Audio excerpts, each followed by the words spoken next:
Welcome to the Slop Farm. Enjoy the video. In this video, I will show how to e-file Form 7004 step by step. Begin by logging into your IRS e-file provider or software, choose Form 7004, and enter the business EIN exactly. Next, select the tax return type you are extending, confirm the tax year, and verify the extension period. Double-check all names, addresses, and payment options if you owe, then transmit and save the confirmation for your records. Start by filling lines with the business name and EIN exactly as on previous returns, since mismatches cause rejections.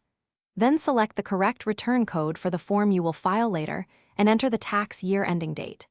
If you expect tax due, compute an estimated payment and choose ACH debit, direct pay, or credit card. Finally, review entries, save a draft, and proceed to the signature and submit steps.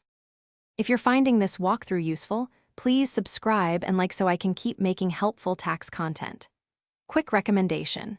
A great read is The Simple Path to Wealth, which can change how you think about saving and planning around taxes, and it pairs nicely with being organized for extensions.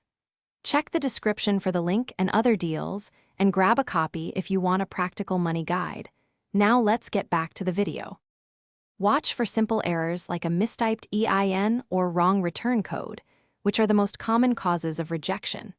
Remember that an extension extends filing time, but not payment deadlines, so plan payments to avoid penalties and interest.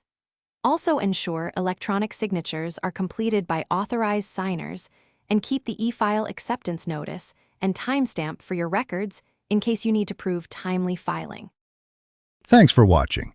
Consider subscribing if we helped you today.